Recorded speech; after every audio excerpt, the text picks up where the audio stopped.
विरोधातले लोक परमार्थ क्षेत्रातल्या लोकायला कसे निंदितात, कसे नावं ठेवतात बरं का.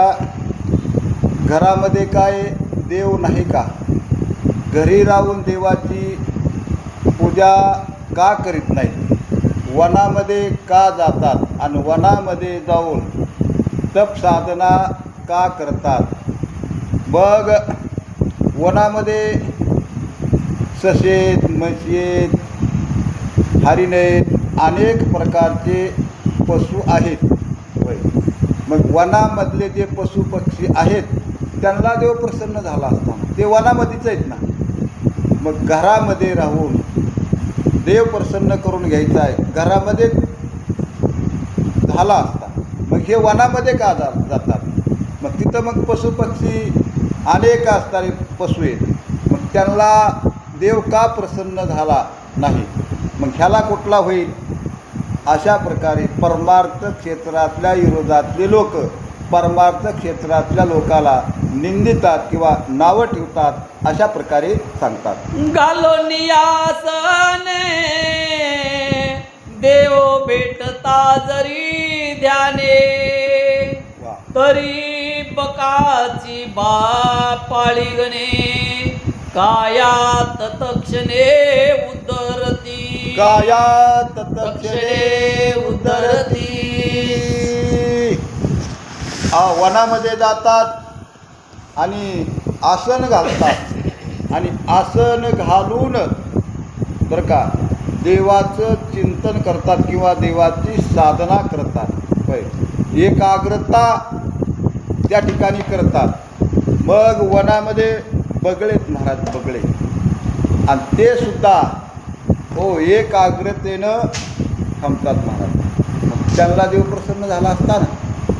मग त्यांना नाही देव प्रसन्न होत, मग यांना पण कुठला होणार? बगळ्याला झाला असता का नाही?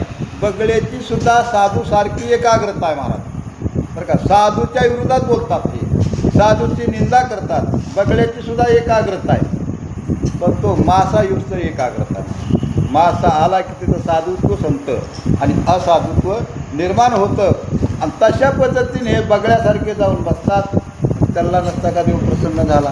मग ह्याला कुठून होणार आहे? अशा प्रकारची निंदा बरं का संतांची असंत करतात, अशा प्रकारे सांगतात. एकांत रहिवास विवारी, तेथेची भेटता श्रीहरी, तरी न तरोनी उंदिरी, कापा घरोघरी जीविताती, कापा घरोघरी जीविताती. बरं का अरण्यामध्ये उंदराचे बिळे आहे का नाही? अरण्यामध्ये उंदराचे बिळ आहेत का नाही? आणि तशा पद्धतीनं हे सुद्धा अरण्यामध्ये जातात, गुहा तयार करतात उंदरासारख्या. मग उंदरालाच त्या ठिकाणी प्रसन्न झाला असता का नाही? आणि उंदराला तिथं प्रसन्न जर झाला असता, मग प्रत्येकाच्या घरामध्ये येऊन डावड कशाला उंदराने केले असते? भरलेले पोते, अनेक प्रकारचं तुमच्या कपड्याच्या ठिकाणी जाऊन कपडे कुरतुडतात, अनेक तुमचे धान्य कुरतुडतात. तिथं जर त्यांना देव त्यांच्या गुह्यामध्ये जर प्रसन्न झाला असता उंदराला सुराकामध्ये, तर मग घराने उंदरं शिरले नसते ना. मग हा गुहा करून त्या ठिकाणी बसलेला आहे, मग ह्याला कुठला देव प्रसन्न व्हायला? अशा प्रकारे संतांच्या विरोधात, साधूच्या विरोधात आणि हे असाधू किंवा हे निंदक बोलतात, अशा प्रकारे सांगतात. देव सर्वज्ञ चोकडा, तेने पशु पक्षिया केला जोडा, तोही लोका म्हणून या वेडा, त्याच्या चिगाडा पाडीला मोळा.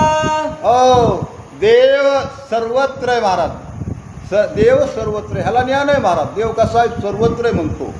मग सर्वत्र देव असल्यामुळं मग पशु पक्षी सर्वत्र आहेत. पशु पक्ष्याला नसतं का प्रसन्न झाला? मग त्याला पशु पक्ष्यासारखं फिरायची काय गरज आहे?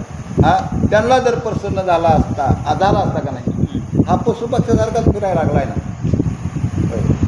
अशा प्रकारे तो संत निंदक बोलू लागलेला किंवा साधना निंदक साधनेच्या संताच्या किंवा परमार्थाच्या विरोधात सगळा हा बोलू लागलेला आहे असं सांगता येईल.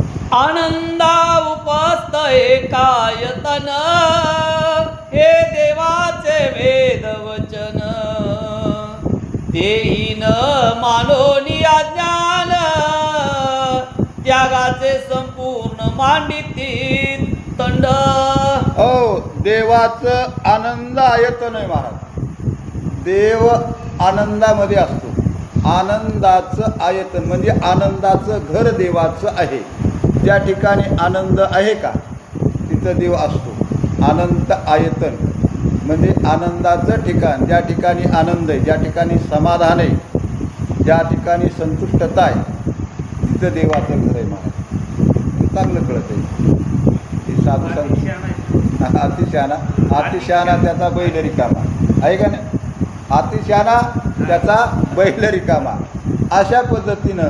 आणि मग बरं का, मग स्वतःचं घर सोडून अनेक ठिकाणी जाऊन अनेक साधना करून मग ह्याला कुठला देव भेटायला, ह्याला कुठली देवाची प्राप्ती व्हायला, अशा प्रकारे तो म्हणत आहे. चला, मैथुनी परम सुख देवेची रचिले देख शाबास. तेही त्यागनिया मूर्ख वित्तरागे लोक संन्यासी होती. वितरागे लोक संन्यासी होती. भजन आहे. बरं, 2 वव्या घेतो. आरती करतो. किती वाजता चालू होणार? करा पण